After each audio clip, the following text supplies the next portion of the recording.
Hello, education സൈക്കോളജിന്റെ രണ്ടാമത്തെ യൂണിറ്റിലേക്ക് സ്വാഗതം. സോ കഴിഞ്ഞ ക്ലാസ്സിൽ നമ്മൾ കുറച്ച് തുടങ്ങി വെച്ചിട്ടുണ്ടായിരുന്നു.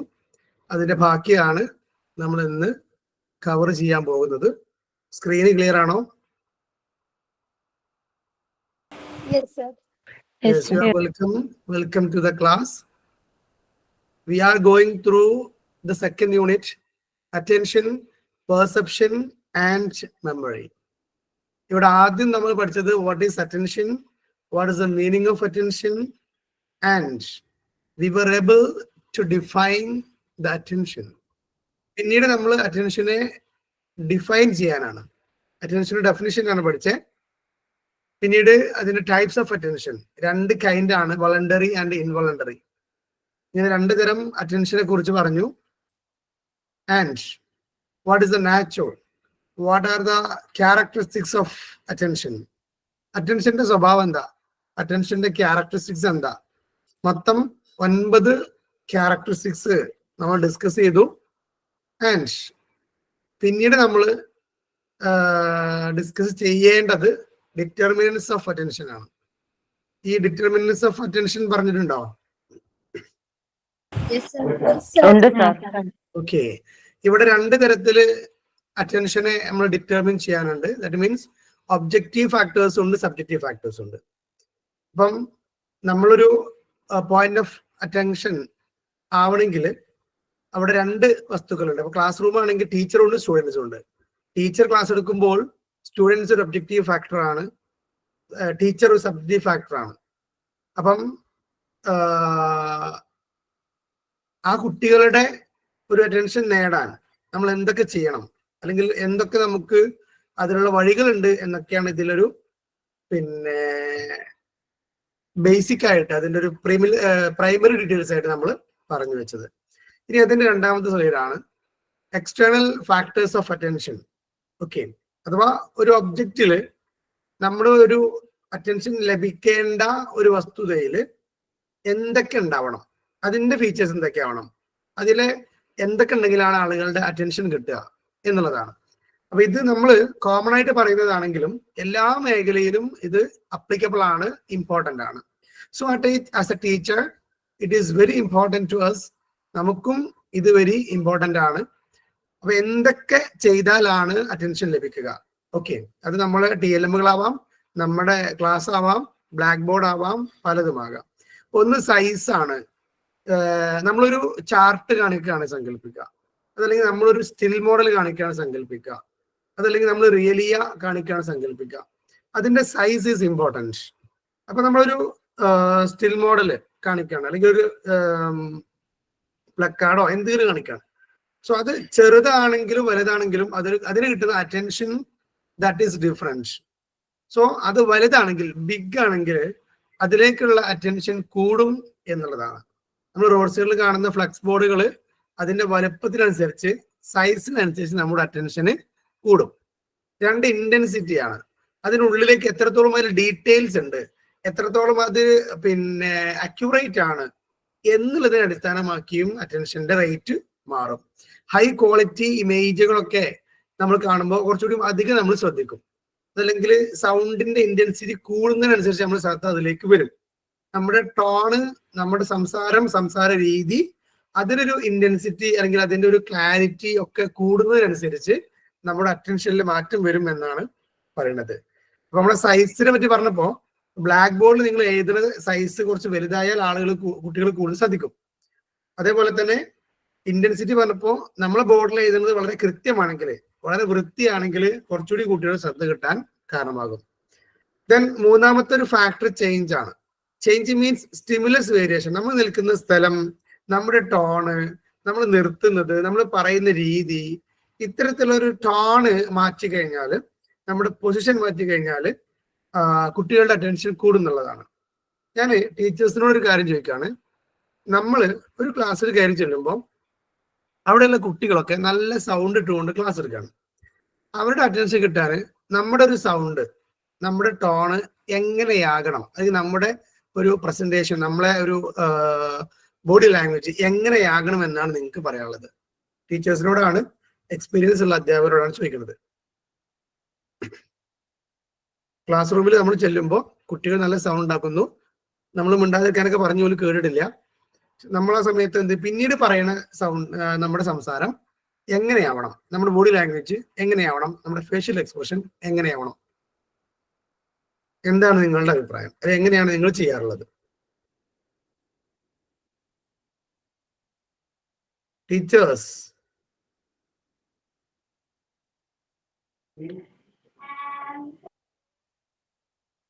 പറയൂ. സൗണ്ടിലായിരിക്കും പറയാം. അവരെത്ര സൗണ്ടാണോ ഇടുന്നത് അതിനേക്കാൾ സൗണ്ടിൽ നമ്മൾ ഒച്ചിട്ടിട്ട് അവരെന്ത് ചെയ്യും? അറ്റൻഷൻ നേടാൻ ശ്രമിക്കും, അല്ലേ? ഓക്കെ, അവിടെ ഞാൻ നിങ്ങൾക്ക് ചെറിയ ടിപ്പ് പറഞ്ഞുതരാം. ഞാൻ കഴിഞ്ഞ ദിവസം കൂടി എൻ്റെ ക്ലാസ്സിൽ അപ്ലൈ ചെയ്തതാണ്. ലഞ്ച് ബ്രേക്ക് കഴിഞ്ഞ് ചെല്ലുമ്പോൾ കുട്ടികൾ അത്യാവശ്യം നന്നായിട്ട് സംസാരിക്കുകയാണ്.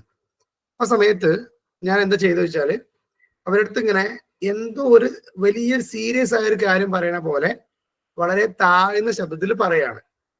അപ്പോൾ ആ സമയത്ത് എൻ്റെ എക്സ്പ്രഷൻ മാറുന്നു. ഞാൻ കാര്യമായിട്ട് എന്തൊക്കെയോ ബോഡി ലാംഗ്വേജ് ഇടുന്നുണ്ട്, അല്ലെങ്കിൽ എൻ്റെ കൈകൊണ്ടും ഒക്കെ നമ്മൾ ഭയങ്കരമായി ആക്ഷൻ കാണിക്കുന്നുണ്ട്, നമ്മൾ മൂവ് ചെയ്യുന്നുണ്ട്, ഇടയ്ക്ക് തിരിയുന്നുണ്ട്, സീരിയസ് ആയിട്ട് എന്തോ പറയുകയാണെന്ന് അവർക്ക് തോന്നുകയാണ്. അപ്പൊ ഓരോരുത്തരും ഓരോരോ ബെഞ്ച് ഇങ്ങനെ അവരുടെ സൗണ്ട് കുറച്ച് കുറച്ച് കുറച്ച് കുറച്ച് ആ ക്ലാസ് അട്ടർ സൈലൻസിലേക്ക്, അഥവാ പിൻ ഡ്രോപ്പ് സൈലൻസ് എന്ന് പറയും. കേട്ടോ? പിൻ ഡ്രോപ്പ് സൈലൻസ് എന്തോ? അത് ഒരു ദിവസമല്ലേ വർക്കാവൂ. ഒരു ദിവസമാണ് വർക്കാവുള്ളൂ എന്ന് പറയാൻ കഴിയില്ല. എന്നും ഒരേ സ്റ്റോറിയുടെ പറയരുത്, ഒരേ രീതിയിൽ അതിന് എടുക്കരുത്. എന്നും ഒരുപോലെ ചെയ്താലും ഒരു പ്രാവശ്യം വർക്ക്, ഒന്നല്ല ഒരു കുറച്ച് പ്രാവശ്യം വർക്കാവുള്ളൂ. പക്ഷെ നമ്മൾ ഒരു ദിവസം വരെ കളിപ്പിക്കുകയാണെങ്കിൽ രണ്ടാം ദിവസം ക്ലാസ് തുടങ്ങിയാൽ മതി. നമ്മൾ ക്ലാസ് തുടങ്ങി, നമ്മൾ മിതമായ സൗണ്ടിൽ പറയൂ, സ്വാഭാവികമായിട്ട് അവരെന്ത് ചെയ്യും? നമ്മളെ അടുത്തേക്ക് വരും. എന്നിട്ട് അവര് വരാത്ത കുട്ടികളുണ്ടെങ്കിൽ നമ്മൾ ഈ വരുന്ന കുട്ടികൾക്ക് കൂടുതൽ ഫോക്കസ് കൊടുത്താൽ മതി. ഒരു ഇതൊക്കെ അവർ നമ്മുടെ കൂടെ തന്നെ വരും എന്നുള്ളതാണ്. ഓക്കെ, ഇതുവരെ ചെയ്യാത്ത ആരെങ്കിലും ഈ ഒരു ടിപ്പ് ചെയ്തിട്ടില്ലെങ്കിൽ നിങ്ങൾ ചെയ്തു നോക്കണം. Right? Do the tip, do the activity and have the experience. പിന്നെ നമ്മൾ അറ്റൻഷൻ കിട്ടാൻ നമ്മൾ സഡൻ സ്റ്റോപ്പ് ചെയ്യാം. വോയിസ് മോഡുലേഷൻ, പെട്ടെന്ന് ഉറക്കെ പറയാ, പിന്നെ പതുക്കെ പറഞ്ഞു കൊടുക്കുക, അങ്ങനെ പലതരത്തില്. ഇടക്ക് പിന്നെ നമ്മുടെ പൊസിഷൻ മാറ്റാം, നമ്മുടെ പൊസിഷൻ മാറ്റാം, സ്റ്റുഡൻസിന്റെ പൊസിഷൻ മാറ്റാം. ചേഞ്ച് ഓഫ് സീറ്റ് എന്നുള്ളൊരു ആക്ടിവിറ്റി ഉണ്ട്. നിങ്ങൾ ഇതിനു മുമ്പ് ചെയ്തിട്ടുണ്ടോ എനിക്കറിയില്ല. ചേഞ്ച് ഓഫ് സീറ്റ് അറിയോ ആർക്കെങ്കിലും? കളിക്കുന്നൊക്കെ മാറ്റലുണ്ട്. ഓക്കെ, സംഭവം ഇത്രയേ ഉള്ളൂ. നമ്മളിങ്ങനെ ക്ലാസ് എടുത്ത് കൊടുക്കുമ്പോൾ 1 മണിക്കൂറൊക്കെ തുടർച്ചയായി ക്ലാസ് എടുത്തു, പിന്നെ മുന്നോട്ട് പോകണമെങ്കിൽ ഒരിടത്ത് പറയാം, ഞാൻ ഈ ചേഞ്ച് ഓഫ് സീറ്റ് എന്ന് പറയുമ്പോൾ നിങ്ങൾ ചെയ്യണം എൽ ഷേപ്പിലോ, അല്ലെങ്കിൽ നിങ്ങൾ എല്ലാവരും 4 സീറ്റ് അപ്പുറത്തേക്ക് മാറിയിരിക്കണം, അല്ലെങ്കിൽ 3 സീറ്റ് മുന്നിലേക്ക് ഇരിക്കണം എന്നൊക്കെ പറഞ്ഞു കൊടുക്കുക. അപ്പൊ ഏറ്റവും മുന്നിലുള്ള ആൾ ബാക്ക് പോയിരിക്കണം. അങ്ങനെ ഇടയ്ക്കിടയ്ക്ക് അവരിങ്ങനെ സീറ്റ് ചേഞ്ച് ചെയ്ത് കൊടുക്കുക. അത് അവരുടെ അറ്റൻഷൻ വർദ്ധിക്കുക, അല്ലെങ്കിൽ അവർക്കൊരു റിഫ്രഷ്മെന്റ് ആയിട്ട് നമുക്ക് ചെയ്യാൻ പറ്റും. ദെൻ കോൺട്രാസ്റ്റ് ആണ്, അഥവാ അതുകൊണ്ട് ഇവിടെ ഉദ്ദേശിക്കുന്നത് കോൺട്രാസ്റ്റ് ഉദ്ദേശിക്കപ്പെടുന്ന വെറൈറ്റി എന്നുള്ളതാണ്. പിന്നെ ഒരു വ്യത്യസ്തത കുട്ടികൾക്ക് കണ്ടാല് എന്ത് ചെയ്യാൻ പറ്റും? അവർക്ക് അറ്റൻറ്റീവ് ആകാൻ പറ്റും. എന്നും കാണുന്നതിൽ നിന്ന് വ്യത്യസ്തമായിട്ടൊന്ന്. ഇവിടെ ഒരു എക്സാമ്പിൾ കൊടുത്ത് black spot in white paper എന്നുള്ളതാണ്. ഒരു വെള്ള കടലാസിൽ കറുത്ത സ്പോട്ട് ഉണ്ടെങ്കിൽ എല്ലാവരും അങ്ങോട്ട് നോക്കുക.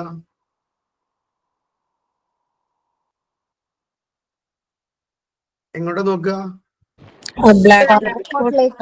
ഓക്കെ, തീർച്ചയായിട്ടും ബ്ലാക്കിലേക്ക് നോക്കാനുള്ള സാധ്യത ഉണ്ട്.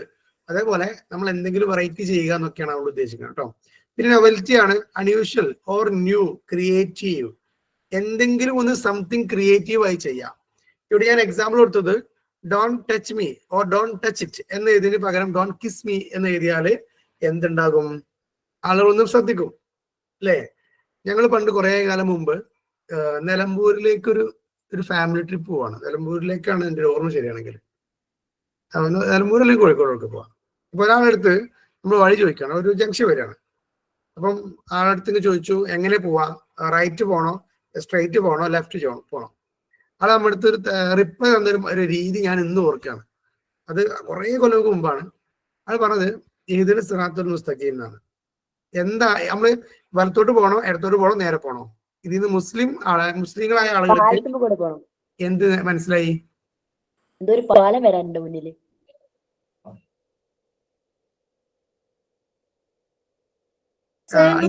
മനസ്സിലായില്ല, എന്താ റിപ്ലൈ തന്നെ? ആ സെന്റൻസ് അതിനല്ലേ ഇതിന് സിറാത്തുൽ മുസ്തഖീം എന്നല്ലേ പറഞ്ഞേ. നിങ്ങൾക്ക് നിങ്ങളുടെ വഴി എന്നുള്ളൊരു അല്ല, നേരായ മാർഗം സഞ്ചരിക്കുക എന്നാണ് ആക്ച്വലി ഇവർ പറയുന്ന മലയാളം. എന്താ ഒരു അറിവ് പറഞ്ഞാൽ തന്നെയല്ലേ, ഓർക്കണില്ല, പെട്ടെന്ന് മറന്നുപോയി. അപ്പം നേരായ ചൊവ്വായ പാതയിൽ പോകാന്നല്ലേ? നീങ്ങാൻ. യെസ്. അപ്പൊ നമ്മൾ ഏത് റൂട്ട് എടുക്കണം? വലത്തോട് തിരിയണോ, നേരെ പോണോ, ഇടത്തോട് തിരിയണോ? നേരെ പോണം. അഥവാ ഗോ സ്ട്രേറ്റ് എന്ന് മുമ്പിൽ പറഞ്ഞതാണ്. മനസ്സിലായോ? കാര്യം മനസ്സിലായോ? അതിന് പകരം നമുക്ക് അദ്ദേഹം തന്ന ഇൻസ്ട്രക്ഷൻ ഇങ്ങനെ ഒരു അറബിക് ടേം ആണ്, അല്ലെങ്കിൽ ഖുറാനിലെ ഒരു സെന്റൻസ് ആണെന്ന് പറഞ്ഞത്.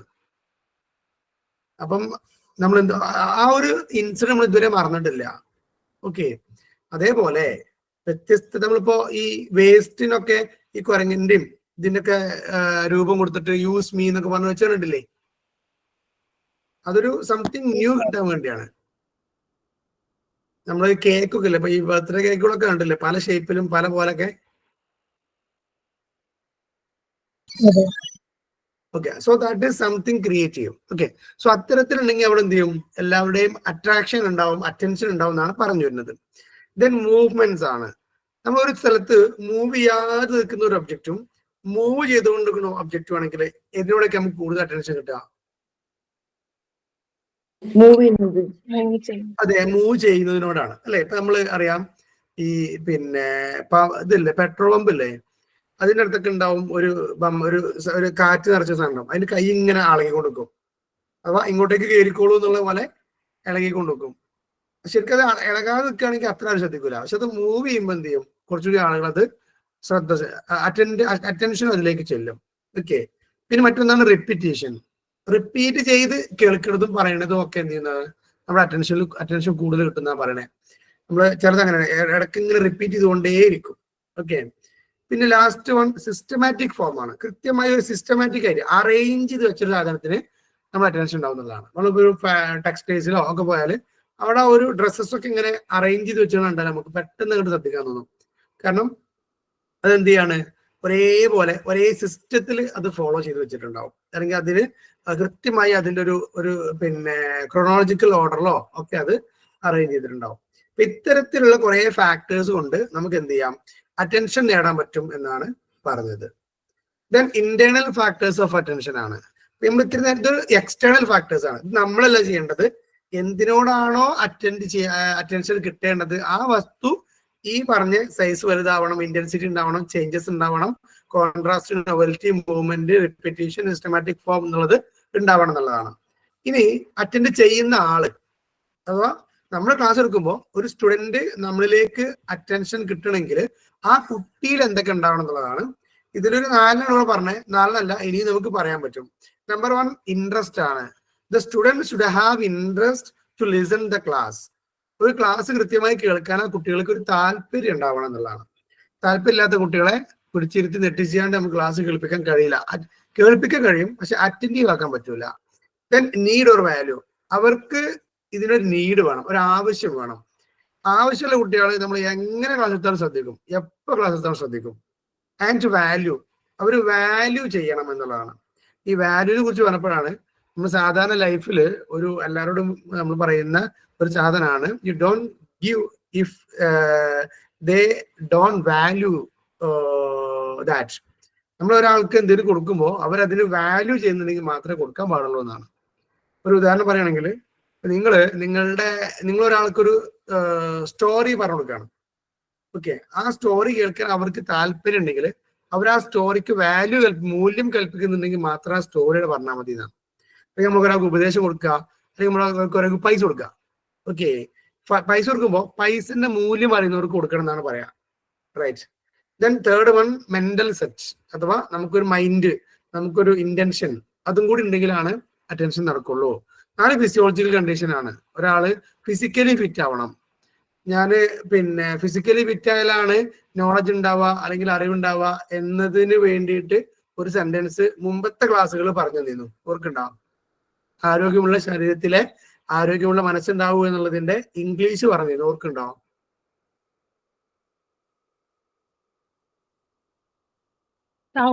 Sound mind in a sound body. Yes, very good. ആരാ പറഞ്ഞേ? കാർത്തിക.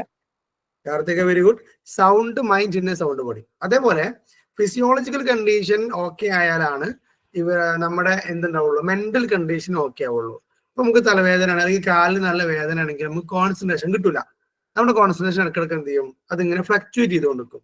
സോ അറ്റൻഷൻ കിട്ടാൻ ഫിസിയോളജിക്കൽ കണ്ടീഷൻ കൂടി ഓക്കെ ആവണം എന്നാണ് പറയുന്നത്. അപ്പൊ അസുഖമുള്ള കുട്ടി ക്ലാസ്സിൽ വന്നിരുന്നാല് ആ കുട്ടിക്ക് അറ്റൻഷൻ കിട്ടൂല എന്നാണ് ചുരുക്കി പറഞ്ഞാൽ മനസ്സിലാക്കേണ്ടത്. Then next topic, ways and means of securing better attention in the class. ഒരു ക്ലാസ്സിൽ സെക്യൂറിങ് ബെറ്റർ അറ്റൻഷൻ, നല്ല അറ്റൻഷൻ നമ്മൾ കൊണ്ടുവരാനുള്ള മാർഗങ്ങളാണ് വേസ് ആൻഡ് മീൻസ്. അതിലുള്ള മാർഗങ്ങൾ, അതിലുള്ള രീതികളെ കുറിച്ചാണ് ഇവിടെ പറയുന്നത്. ഓക്കെ, നമ്മുടെ ക്ലാസ്സിൽ കുട്ടികളുടെ അറ്റൻഷൻ വർദ്ധിപ്പിക്കാൻ നമുക്ക് എന്ത് ചെയ്യാൻ പറ്റും? Number 1, remove obstacles to attention. അവർക്ക് അറ്റൻഷൻ കിട്ടാൻ വേണ്ടി എന്തെങ്കിലും ഒബ്സ്റ്റക്കിൾസ്, തടസ്സങ്ങൾ ഉണ്ടെങ്കിൽ അത് റിമൂവ് ചെയ്യണം. അത് ഫിസിക്കൽ ഒബ്സ്റ്റക്കിൾ ആവാം, മെന്റൽ ആവാം, ബേസിക് ഫെസിലിറ്റീസ് ആവാം, അഥവാ അതിന്റെ എക്സ്റ്റേണലും ഇന്റേണലും ഒക്കെ ആയിട്ടുള്ള ഒബ്സ്റ്റക്കിൾസ് ഉണ്ടാവാം. ഫിസിക്കൽ ഒബ്സ്റ്റക്കിൾസ് നമുക്കറിയാം, കുട്ടികൾ ശാരീരികമായി അവർക്ക് എന്തെങ്കിലും ബുദ്ധിമുട്ടുണ്ടെങ്കിൽ അത് പരിഹരിക്കണം.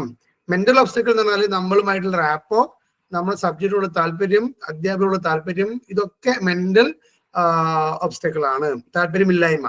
ആൻഡ് ബേസിക് ഫെസിലിറ്റീസ്, നമുക്കറിയാം ചില സ്കൂളുകൾ പോയാൽ 2 ക്ലാസ്സുകൾ തമ്മിൽ പാർട്ടീഷൻ പോലും ഉണ്ടാവില്ല. ഈ പാർട്ടീഷൻ ഇല്ലാത്ത ക്ലാസ് പറഞ്ഞാൽ ഭയങ്കര ഫസി ആയിട്ടുള്ള, ഭയങ്കര നോയ്സി ആയിട്ടുള്ള സിറ്റുവേഷൻ ആയിരിക്കും.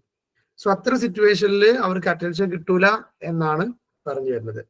Second one, use subjective factors of attention like loud sound, diagrams, blackboard work, activities, illustrations, repetitions, etc. അഥവാ അവരുടെ അറ്റൻഷൻ കിട്ടാൻ വേണ്ട സൗണ്ട് നമ്മൾ ഉണ്ടാവണം. അഥവാ സൗണ്ട് അത്യാവശ്യം അവർക്ക് കേൾക്കുന്ന സൗണ്ട് ആയിരിക്കണം നമ്മുടേത്. 2, ഡയഗ്രാംസ് നമ്മൾ വരയ്ക്കുകയോ അവരെ കൊണ്ട് വരപ്പിക്കുകയോ ഒക്കെ ചെയ്യണം. ഈ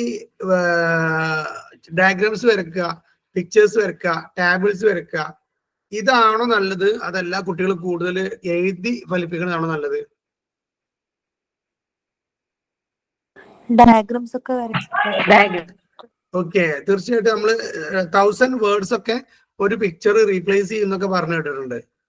അപ്പം ഡയഗ്രാംസ്, പിക്ചേഴ്സ്, അതുപോലെ കോൺസെപ്റ്റ് മാപ്പിംഗ്, ഇങ്ങനെ ലേണിംഗ് സ്ട്രാറ്റജീസ് കുറെ ഉണ്ട്.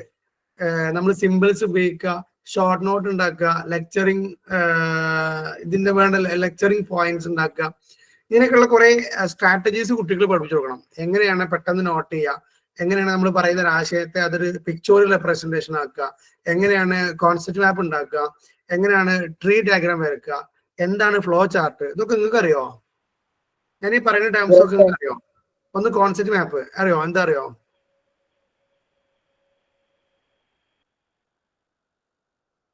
കോൺസെപ്റ്റ് മാപ്പ് അല്ലെങ്കിൽ കോൺസെപ്റ്റ് മാപ്പിംഗ് ഒരു ലേണിംഗ് സ്ട്രാറ്റജിയാണ്, അറിയോ?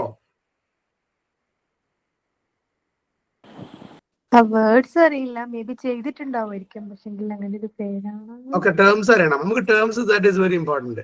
Concept mapping is the diagrammatic representation of the തീമാണ്. ഒരു ചുരുക്കി പറയുകയാണെങ്കിൽ ഇപ്പം നമ്മളെ വീട്ടിലെ മെമ്പേഴ്സ്, ഓക്കെ, അല്ലെങ്കിൽ എന്തെങ്കിലും ഇപ്പോൾ സംസ്ഥാനങ്ങൾ എന്തോട്ടെ, അത് നമ്മൾ കോളങ്ങൾ വരച്ചിട്ട് കള്ളിയായി വരച്ച് അത് രേഖപ്പെടുത്തി ഒരു വലിയ ആശയത്തിനെ ഒരൊറ്റ പേജിലേക്ക് ചുരുക്കുന്നതാണ് കോൺസെപ്റ്റ് മാപ്പിംഗ് എന്ന് പറഞ്ഞാല്. നമ്മളൊരു യൂണിറ്റ്, ഒരു ഹോൾ യൂണിറ്റ് ഉണ്ടെങ്കിൽ ആ യൂണിറ്റിന് തീം ഉണ്ടാവും, ലേണിംഗ് ഔട്ട്കംസ് ഉണ്ടാകും, ലാംഗ്വേജ് എലമെന്റ്സ് ഉണ്ടാവാം, ഡിസ്കോഴ്സസ് ഉണ്ടാവാം, ഇങ്ങനെ പലതും ഉണ്ടാവും. അപ്പൊ അതിനൊക്കെ ഇങ്ങനെ ഇപ്പൊ ലാംഗ്വേജ് എലമെന്റ്സ്, അതൊരു കോളം വരച്ചിട്ട് ലാംഗ്വേജ് എലമെന്റ്സ്, അതിനൊരു 2 അതിന്റെ തീം, അത് വേറെ കോളത്തില് ചെയ്തിട്ടുണ്ട്, പക്ഷെ ഇങ്ങനെയാണ് നെയിം എന്ന് അറിയില്ലായിരുന്നു. ഓക്കെ, ഇതൊരു റിലേഷൻ വരക്കും, ആരോമാർക്ക് ഇട്ടിട്ട് ഇതിൽ നിന്ന് ഇതിലേക്ക് അങ്ങനെ വരക്കൂലേ, ബ്ലോക്കുകൾ വരച്ചിട്ട്. നമ്മൾ മറ്റേ പാത്തുമ്മയുടെ ആട് സ്റ്റോറി ഉണ്ടായിരുന്നില്ലേ, അപ്പൊ അതിൽ കുറെ മെമ്പേഴ്സ് ഇല്ലേ, ഫാമിലി മെമ്പേഴ്സ് ഉണ്ടായിരുന്നില്ലേ, അപ്പൊ ആ ടൈമിന് ഇതുപോലെ ഒരു ചാർട്ട് വരച്ചിട്ട് കൊണ്ടുപോയത് ഓർമ്മയുണ്ട്. അതിനാണ് ഒരിക്കലും പേരാണ് കോൺസെപ്റ്റ് മാപ്പിംഗ്. ഓക്കെ, അതുപോലെ തന്നെ ട്രീ ചാർട്ട് എന്താണെന്ന് അറിയോ? ഫാമിലി ട്രീ ആണോ സർ? ഫാമിലി ട്രീ പോലെ ഒരു കണ്ടാലൊരു മരമായി തോന്നും. പക്ഷെ ആ മരത്തിൽ ഇപ്പൊ ഒരു മരം അപ്പൊ ഒരു ഉദാഹരണം പറയുകയാണെങ്കിൽ കേരളം എന്നുള്ളത് ഒരു മരം ഇരിക്കും.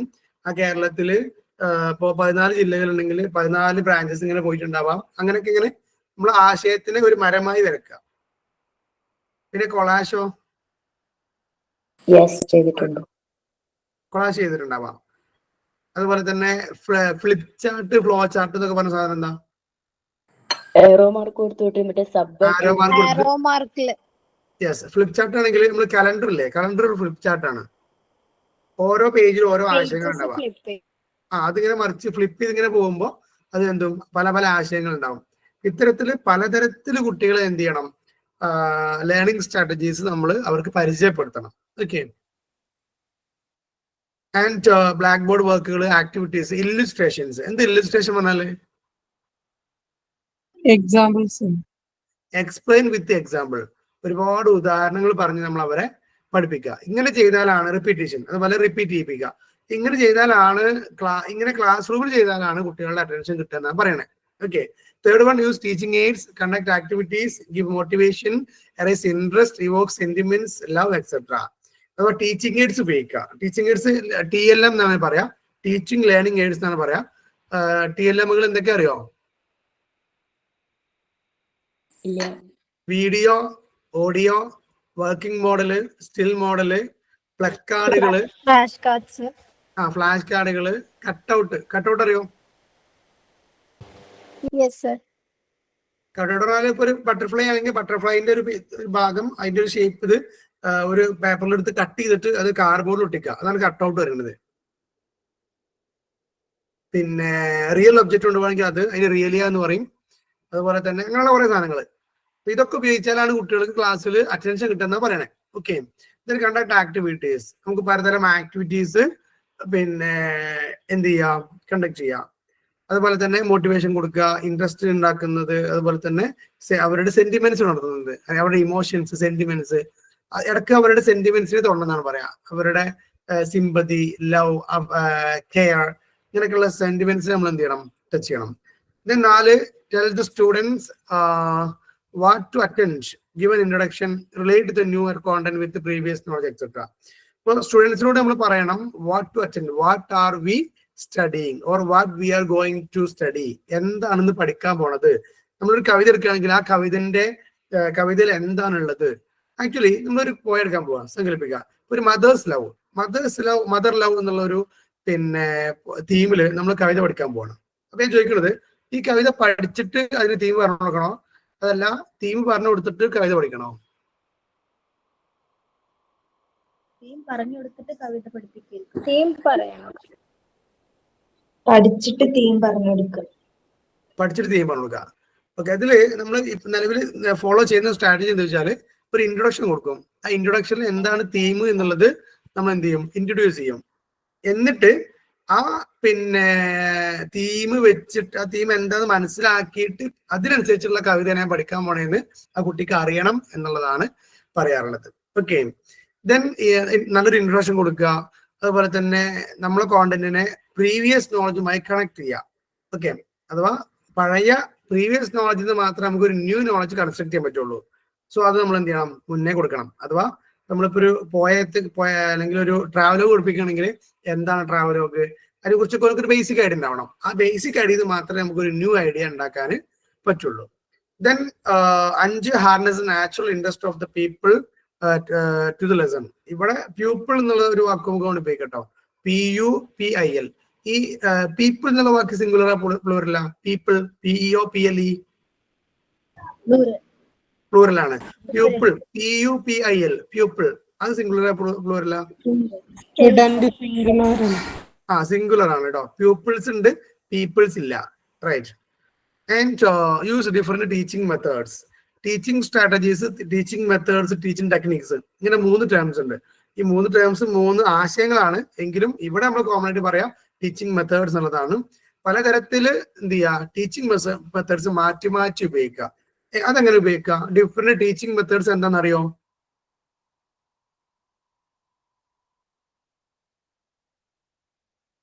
ടീച്ചിങ് മെത്തേഡ്സ് ഇടയ്ക്കിടയ്ക്ക് മാറ്റി ഉപയോഗിക്കണം എന്നുള്ളതാണ് പോയിന്റ്. അപ്പൊ അങ്ങനെയാണെങ്കിൽ ഡിഫറെന്റ് ടീച്ചിങ് മെത്തേഡ്സ് നിങ്ങൾക്ക് അറിയാമോ? ഇല്ല സർ, അറിയില്ല. നമ്മള് സാധാരണ ലെക്ചറിങ് നടത്തൂലേ? Lecturing yes. നമ്മളിങ്ങനെ പറയാ, ഒരിങ്ങനെ കേൾക്കുക, വായിച്ചു പോവാ. അതൊരു ടീച്ചിങ് മെത്തേഡാണ്. രണ്ട്, ഇന്ററാക്ഷൻ. നമ്മൾ ചില ചോദ്യങ്ങൾ അവരോട് ചോദിക്കുന്നു, അവർ ഉത്തരം പറയുന്നു. അവർ ചില ചോദ്യങ്ങൾ നമ്മോട് ചോദിക്കുന്നു, നമ്മൾ ഉത്തരം പറയുന്നു.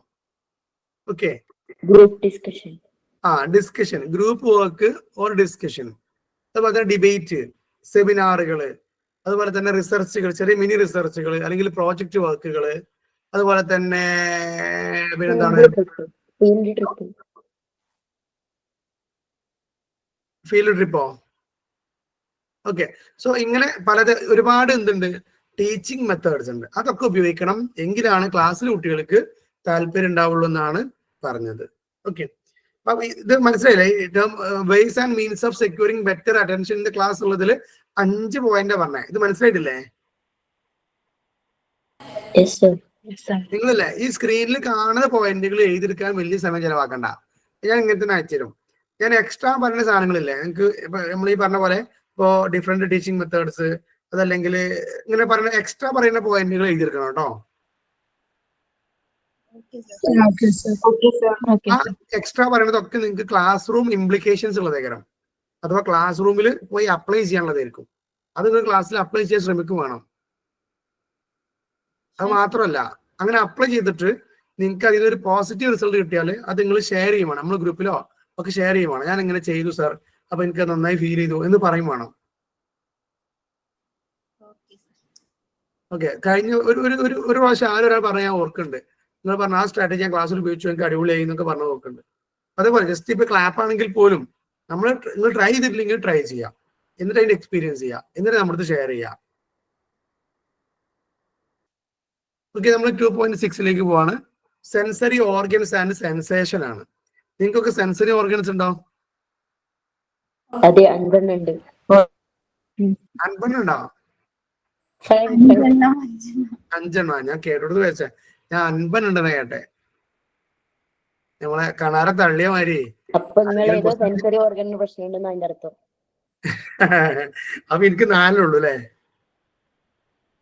അതെ അതെ. ഓക്കെ, അപ്പം സെൻസറി ഓർഗൻസിന്റെ പ്രത്യേകത, ആ സെൻസറി ഓർഗൻസിലൂടെയാണ് നമുക്ക് ഈ ലോകത്തുള്ള എല്ലാ നോളജും കിട്ടുക, എല്ലാ എക്സ്പീരിയൻസും എല്ലാ നോളജും കിട്ടുക ഈ സെൻസറി ഓർഗൻസിലൂടെയാണ്. അപ്പം ഒരാൾക്ക് ഒരു സെൻസറി ഓർഗൻ ഇല്ല, കണ്ണ്, മൂക്ക്, നാക്ക്, തൊക്ക്, ചെവി, അല്ലെ? ഇതാണ് സെൻസറി ഓർഗൻസ്. അപ്പൊ ഇതിൽ ഏതെങ്കിലും ഒരു സെൻസറി ഓർഗൻ നമുക്കില്ല, നമ്മൾ ശരിക്കും എന്താ ചെയ്യാം?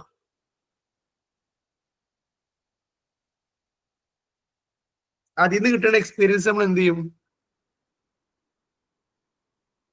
അതിനൊരു ആൾട്ടർനേറ്റീവ് കണ്ടെത്തും. എന്തോ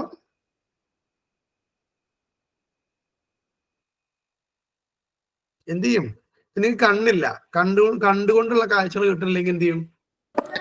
അതിനൊക്കെ ഉപയോഗിക്കും, സ്റ്റിക്ക് ഒക്കെ ഉപയോഗിക്കും, അങ്ങനെ. അതിന്റെ ആൻസർ ഇത്രയേ ഉള്ളൂ. ബാക്കിയുള്ള സെൻസ് വെച്ചിട്ട് നമ്മൾ മാക്സിമം എക്സ്പീരിയൻസ് ചെയ്യും. പിന്നെ ക്വസ്റ്റ്യൻ അല്ല അത്, ഇപ്പൊ നമുക്ക് അങ്ങനെ ഇല്ലെങ്കിൽ നമുക്ക് അത് എന്താ വെച്ചാൽ ചെയ്താൽ മതി. പക്ഷെ അവിടെ പ്രശ്നം തരും, നമ്മുടെ കുട്ടികൾക്ക് ചിലപ്പോൾ ഉണ്ടാവില്ല. കാരണം ഇപ്പൊ നമ്മൾ ഇൻക്ലൂസീവ് എഡ്യൂക്കേഷൻ ആണ്. ഇൻക്ലൂസീവ് എഡ്യൂക്കേഷൻ പറഞ്ഞാല് ഓൾ സ്റ്റുഡൻസ് ആർ ഇൻക്ലൂഡഡ് ആണ്, എല്ലാവരും ക്ലാസ്സിലുണ്ടാവും. അപ്പോ സംസാരിക്കാൻ കഴിയാത്തവരുണ്ടാവും, കേൾക്കാത്തവരുണ്ടാവും, കാണാത്തവരുണ്ടാവും, എഴുതാൻ കഴിയാത്തവരുണ്ടാവും, കൈയില്ലാത്തവരുണ്ടാവും. അപ്പോ ഈ ഏതെങ്കിലും ഒരു സെൻസറി ഓർഗൻ ഇല്ലെങ്കിൽ ആ കുട്ടിയെ നമ്മൾ എങ്ങനെ പഠിപ്പിക്കുക? ഇപ്പൊ കണ്ണ് കാണാത്തൊരു കുട്ടിയാണ്, എങ്ങനെ പഠിപ്പിക്കും?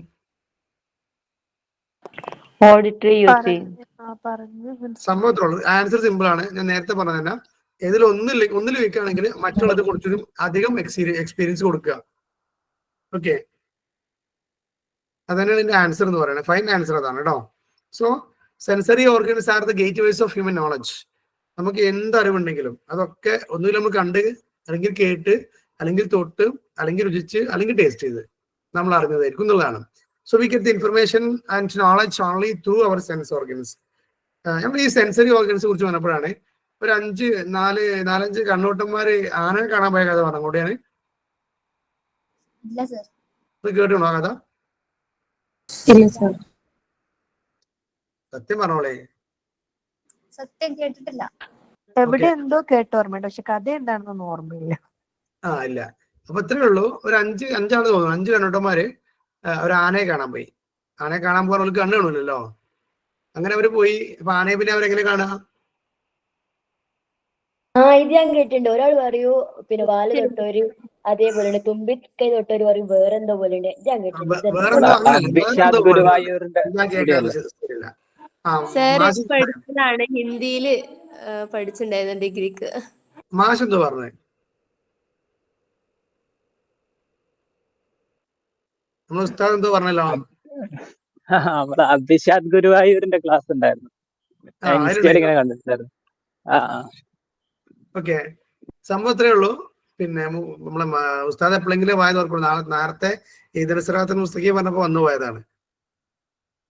ഇതിപ്പോ പിന്നെ മാഷി വരണമെങ്കിൽ പിന്നെ യാസീൻ ഓതണം, പോകാൻ ഖത്ത് ഓതണം എന്നുള്ള അവസ്ഥയാണ് ഇപ്പോ.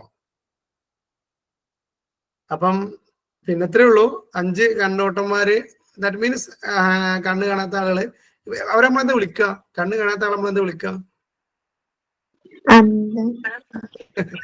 അന്ധന്മാരെ വിളിച്ചാലേ മണ്ടക്ക് കിട്ടിപ്പോ. ബധിരനാണോ? വിഷ്വലി ഇമ്പയർഡ് എന്ന് പറയട്ടോ ഇംഗ്ലീഷില്. ഡിഫറൻറ്റ്ലി ഏബിൾഡ് എന്നാണ് പോലെ മൊത്തത്തിൽ പറയാട്ടോ. Differently abled. പണ്ടത്തെ പോലെ ഹാൻഡിക്യാപ്ഡ് വിളിക്കാൻ പറ്റുന്നില്ല. അപ്പം ഇവര് എന്തോ മലയാളത്തില് മലയാളം ആയിരിക്കും വേണ്ടേ? പൂർ മലയാളി. ആരുടെ മലയാളി? നമ്മള് മലയാളിയാണ്. കണ്ണ് കാണാത്തെന്ന് വിളിക്കേണ്ടി വരും, അല്ലെങ്കിൽ കാഴ്ച പരിമിതി ഉള്ളവർ. അപ്പം ഇവര് പോയിട്ടില്ലേ, ഒരാൾ പോയിട്ട് ഫസ്റ്റ് തൊട്ടത് ആനന്റെ വയറുമ്മയാണ്. അപ്പം പിന്നെ ആള് പറഞ്ഞു ആന എന്നൊക്കെ പറഞ്ഞാലേ, ആന എന്ന് പറഞ്ഞാൽ എന്തിനെ പോലെയാണ്? ഒരു പാറന്റെ പോലെയാണെന്ന് പറഞ്ഞേ. ഓക്കെ. പിന്നെ മറ്റേ ആള് പോയിട്ട് ആനന്റെ കാലില്ലേ, കാലുമ്മയാണ് തൊട്ടത്. അപ്പൊ ആ ആള് പറഞ്ഞ് ആന എന്ന് പറഞ്ഞാല് പാറ പോലെ ഒന്നല്ല, ആന പറഞ്ഞാൽ ഒരു തൂണ് പോലെയാണ്. മൂന്നാമത്തെ ആള് പോയിട്ട് ആനന്റെ ചെവി ഉണ്ടല്ലോ, ചെവിമേ തൊട്ടെ. അതുപോലെ പറഞ്ഞ് പാറിന്റെ പോലെയും തൂണിന്റെ പോലെ ഒന്നല്ല, ആന എന്ന് പറഞ്ഞാൽ ഒരു മുറം പോലെയാണ്. പിന്നെ 4-മത്തെ ആള് പോയിട്ട് എന്റെ തുമ്പിക്കയിലേ പിടിച്ചത്. അപ്പൊ ആള് പറഞ്ഞു ആന എന്ന് പറഞ്ഞാല് പാറിന്റെ പോലെ ഒന്നും അല്ല, നിങ്ങള് പറഞ്ഞൊക്കെ നുണയാണ്. ആന എന്തിനെ പോലെയാണ്? തുമ്പിക്കൈയിൽ പിടിച്ച എന്തിനെ പോലെ എന്ന് പറയാ? പാമ്പിനെ പോലെയാണ്. വലിയ വണ്ണുള്ള പാമ്പിനെ പോലെ, മലമ്പാമ്പിന്റെ പോലെയാണെന്നൊക്കെ പറഞ്ഞു. ഒരുത്തം പോയിട്ട് ലാസ്റ്റ് 5-മത്തെ ആൾ പോയിട്ട് ആനന്റെ വാലിനെ പിടിച്ചേനെ. വാലിനെ കുറച്ച് ചെറുതാണല്ലോ. ഉപ്പര് പറഞ്ഞു നിങ്ങളെ പറഞ്ഞത് ശരിയല്ല, ആന എന്നൊക്കെ പറഞ്ഞാൽ വെറും നമ്മളെ കയറിന്റെ മാതിരിയാണ്, അത് ചെറുതാണ് എന്നൊക്കെയാണ് ഉപ്പര് പറഞ്ഞത്.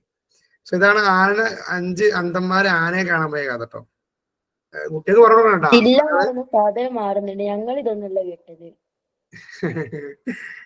അപ്പല്ലേ നിങ്ങളിത് കുട്ടികൾക്ക് പറഞ്ഞോക്കണം. സ്കൂളിൽ വർക്ക് ചെയ്യുന്നവരാണെങ്കിൽ നിങ്ങൾ സ്റ്റുഡൻസ് പറഞ്ഞോക്കണം.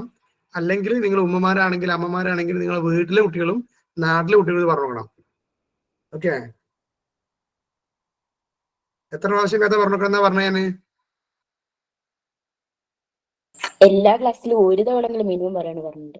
അതെ, അല്ലെങ്കിൽ 5 പ്രാവശ്യം പറയണം. Okay. So get information from seeing, hearing, smelling, tasting and touching. Okay. പിന്നല്ലേ ഈ സെൻസറി എക്സ്പീരിയൻസ്, അതുപോലെ വിഷ്വലൈസേഷന്, ഇതൊക്കെ ബൂസ്റ്റ് ചെയ്യാൻ ഒരു ആക്ടിവിറ്റി ഉണ്ട്. ഇത് ബൂസ്റ്റ് ചെയ്യുന്ന ആക്ടിവിറ്റി എന്ന് പറഞ്ഞാല് ഇത് ഫുള്ള് പുറത്തുനിന്നുള്ളതാവും റബ്ബേ. അത് ഞാൻ ലാസ്റ്റ് പറഞ്ഞത്, ഞങ്ങൾ പിന്നെ ചോദിച്ചാൽ മതി കേട്ടോ. സെൻസറി ഓർഗൻസും വിഷ്വലൈസേഷനും ഒക്കെ ബൂസ്റ്റ് ചെയ്യാനുള്ള ആക്ടിവിറ്റി എന്താ പിന്നെ ചോദിച്ചാൽ മതിയേ. അപ്പൊ ഇനി നമ്മളിവിടെ 5 സെൻസ് ഓർഗൻസ് കുറിച്ച് പറയാണ്. ഒന്ന് വിഷ്വൽ സ്റ്റിമുലി ആണ്. അഥവാ വിഷ്വൽ സ്റ്റിമുലി ഉദ്ദേശിക്കുന്നത്, സ്റ്റിമുലി എന്നുള്ള വാക്ക് കേൾക്കുമ്പോൾ മനസ്സിലാക്കാം, ആരെങ്കിലും ഒരു മൂവ്മെന്റ് നടത്തിയത് അല്ലെങ്കിൽ ഒരു പ്രവർത്തനം നടന്നത്, അതിനെയാണ് സ്റ്റിമുലി എന്ന് വിളിക്കുക കേട്ടോ. വിഷ്വൽ സ്റ്റിമുലി എന്ന് പറഞ്ഞാല് കാണാൻ വേണ്ടിയുള്ള ഒരു എന്തോ ഒരു പ്രവർത്തനം.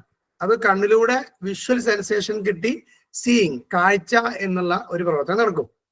ദെൻ ഓഡിറ്ററി സ്റ്റിമുലി എന്ന് പറഞ്ഞാൽ എന്തെങ്കിലും കേൾക്കാനുള്ള ഒരു സൗണ്ട്, അത് നമ്മുടെ ഇയേഴ്സിലൂടെ പോയിട്ട് എന്ത് ചെയ്യും, ഓഡിറ്ററി സെൻസേഷൻ എന്നുള്ള പ്രവർത്തനം നടന്നിട്ട് ഹിയറിംഗ് ഉണ്ടാവും. Then fragrance or order, smell stimuli. അത് നമുക്കൊരു സ്മെല്ലാണെങ്കിൽ നമ്മുടെ നോസിലൂടെ ഓൾഫാക്ടറി എന്ന് പറയുന്നത് പറയാം, സ്മെല്ലിംഗ് എന്നുള്ള പ്രവർത്തനം നടക്കും. ടേസ്റ്റ് ആണെങ്കിൽ ഇവിടെ ടങ്ങിലാണ്. ശരിക്ക് ഈ ടേസ്റ്റ് നമ്മുടെ ടങ്ങിന്റെ ഏത് ഭാഗത്താ ഉണ്ടാവുക? ഏറ്റവും ഫ്രണ്ട് ഓഫ് ദ ടങ് ആണോ അതല്ല മിഡിൽ ആണോ ബാക്ക് ആണോ? അത് ഡിപ്പെൻസ്. നമ്മള് എരിവല്ലാണെങ്കിൽ അങ്ങനെ ഉപ്പ് തുമ്പത്ത്. ഓരോ ടേസ്റ്റും ഉപ്പ് ഓരോ തുമ്പത്തും സ്ഥലത്താണെന്ന് തോന്നുന്നു ഒരു ഓരോ പറഞ്ഞ ബാക്കി പറയാം. ഉപ്പ് തുമ്പത്തും അല്ല അങ്ങനെ ചോദിക്കരുത്. ആണല്ലോ. ഓരോ ഓരോ പൊസിഷനിൽ ടേസ്റ്റ് ബഡ്സ് അങ്ങനെ എന്തോ കേട്ടത് പോലെ തോന്നുന്നു. കേട്ടിട്ടുണ്ടോ? അങ്ങനെ ഞാൻ പഠിച്ചിട്ടുണ്ട്, എക്സാം എഴുതിയിട്ടുണ്ട്. പക്ഷെ ഇപ്പൊ പല ഒക്കെ ലേഡീസ് അല്ലേ മോശം ആവുക, നിങ്ങൾക്ക് ഇത് അറിയാക്കാൻ പറ്റില്ലല്ലോ. അതെ ഞാൻ കൊമേഴ്സ് ആണ്, എനിക്ക് ഇതിന്റെ ഒരു ഞാൻ കൊമേഴ്സ് ആണ്, ഞാൻ അടുക്കള കയറില്ലല്ലോ. കൊമേഴ്സുകാർക്ക് അടുക്കള കയറണ്ട, ടേസ്റ്റ് നോക്കണ്ട. ഫുഡ് കഴിച്ചാ പോരെ. ആ എങ്ങനെയായാലും നാവിന്റെ എല്ലാ ഭാഗത്തൂടെ അല്ലേ അങ്ങോട്ട് എത്താം. അപ്പൊ അല്ല എന്തായാലും അല്ല അല്ല അല്ല നാവിന്റെ ഫ്രണ്ട് അതല്ല, ഞാൻ പഠിച്ച ഫ്രണ്ട് എക്സാം ഭാഗത്താണ് എഴുതിയതാ, ടേസ്റ്റ് വരുന്നത്. മറന്നു. ഫ്രണ്ട് ഭാഗത്താണ്. പക്ഷെ അങ്ങനെയല്ലല്ലോ സർ, ഓരോ ഭാഗത്തിനും ഓരോ ടേസ്റ്റ് ഇല്ലേ? എന്നാ നിങ്ങൾ പറയും. ഞാനും അങ്ങനെയാ ഫ്രണ്ടില് കേട്ടത്. സാൾട്ട് കുറച്ച്, അതിന് തൊട്ട് ബാക്കിൽ സ്വീറ്റ്, അതിന്റെ അങ്ങനെയല്ലേ കൂടുതൽ സയന്റിഫിക് ആയിട്ട് എനിക്കറിയില്ല.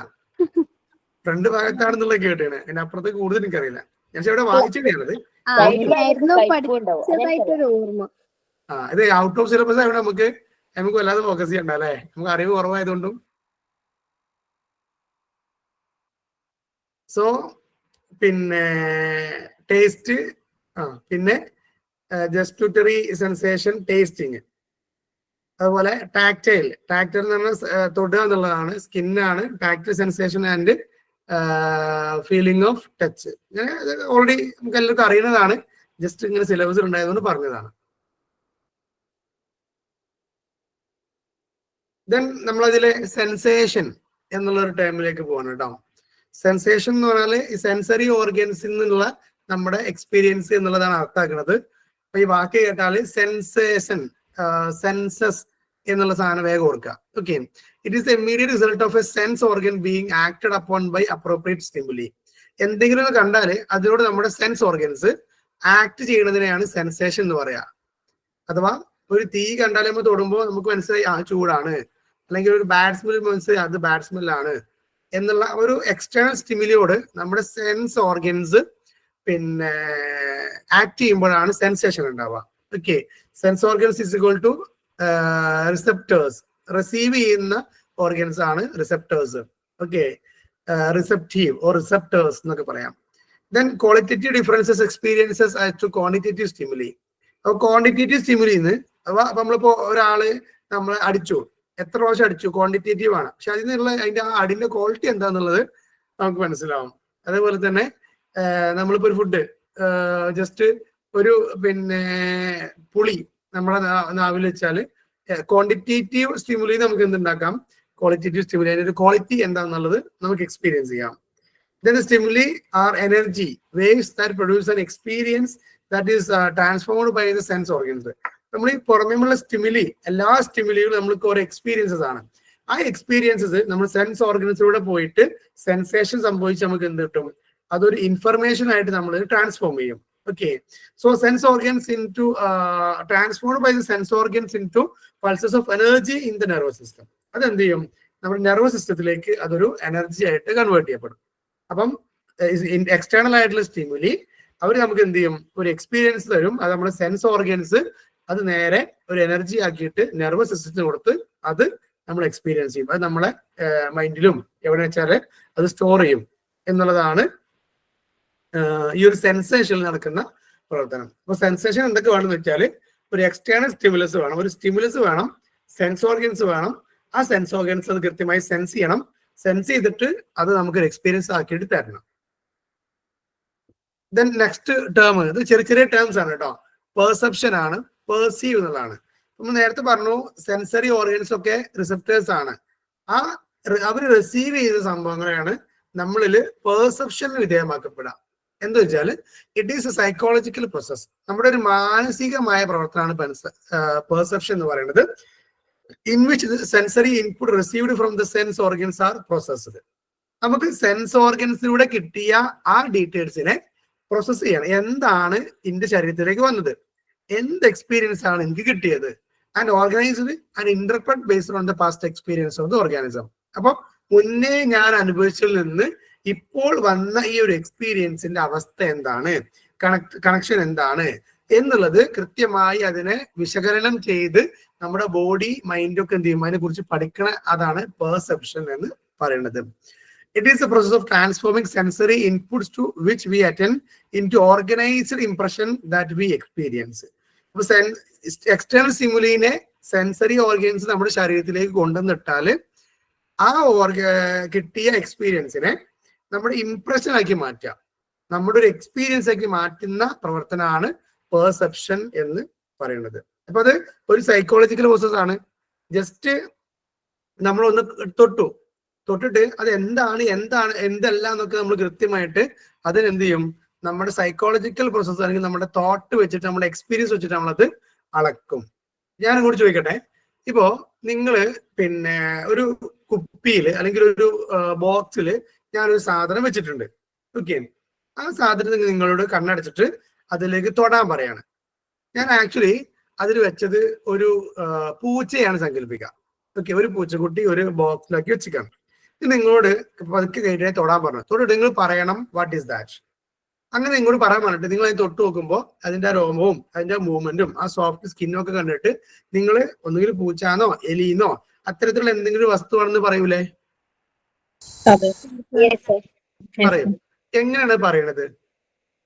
അതിന്റെ ഒരു ചൂട് നമുക്ക് ഫീൽ ചെയ്യും. അപ്പൊ ജീവനുള്ള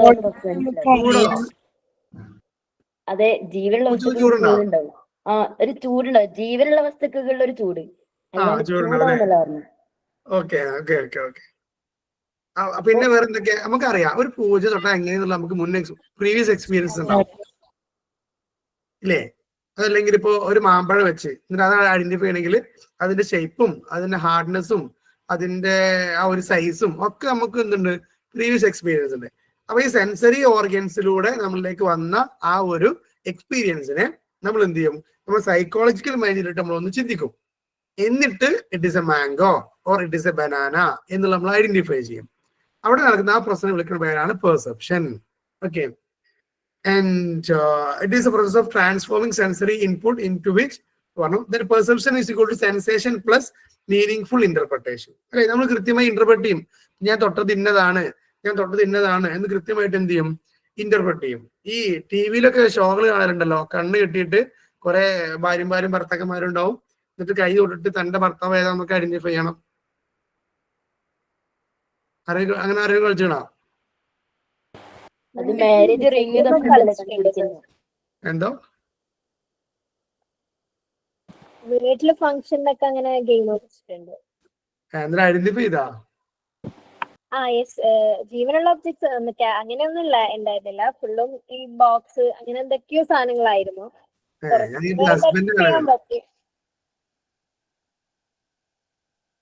ഹസ്ബൻഡിനെ ടാസ്ക് കൊടുത്തിട്ടുണ്ടായിരുന്നു.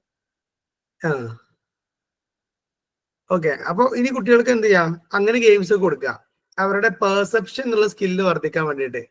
ഓക്കെ, സെൻസറി എക്സ്പീരിയൻസ് കിട്ടാനും പെർസെപ്ഷൻ എന്നുള്ളത് വർദ്ധിക്കാനും കോൺസെൻട്രേഷൻ കിട്ടാനും ഒക്കെ പറ്റും. നമ്മൾ ചില ഒബ്ജക്റ്റ് വെച്ച് കൊടുത്തിട്ട് അവരോട് കണ്ണടച്ചിട്ട് അതിൽ നിന്ന് എന്ത് ചെയ്യാം, അത് തൊട്ടിട്ട് അത് വേണമെങ്കിൽ പിടിച്ചിട്ട് എന്താണ് ഒബ്ജക്റ്റ് എന്ന് പറയാം. ദെൻ സ്മെൽ ഓഫ്, പിന്നെ ഈ പെർസെപ്ഷന്റെ ഭാഗമാണ് നമുക്കൊരു സ്മെൽ കിട്ടിയാല് ബിരിയാണി റെഡിയാണ്. അത് നമ്മൾ അവിടെ നമ്മൾ പ്രീവിയസ് എക്സ്പീരിയൻസ് വെച്ചിട്ട് നമ്മൾ എന്ത് ചെയ്യും, മനസ്സിലാക്കൂലേ ഒരു സ്മെൽ കിട്ടിയാല്?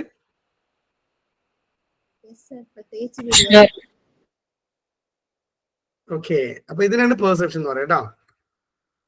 ഇനി ഡിറ്റർമിനൻസ് ഓഫ് പെർസെപ്ഷൻ. ഒരു വസ്തുവിനെ നമ്മൾ എങ്ങനെയാണ് കൃത്യമായി അതിനെ അനലൈസ് ചെയ്യുക, എങ്ങനെ കൃത്യമായി മനസ്സിലാക്കുക, പെർസെപ്ഷൻ നടത്താൻ പറ്റുക, അതിന് ഡിറ്റർമിനൻസ് ആണ്. ഡിറ്റർമിനൻസ് പറഞ്ഞാൽ ഈ വസ്തുക്കൾ ഉണ്ടെങ്കിലാണ് കൃത്യമായി പെർസെപ്ഷൻ നടക്കുക.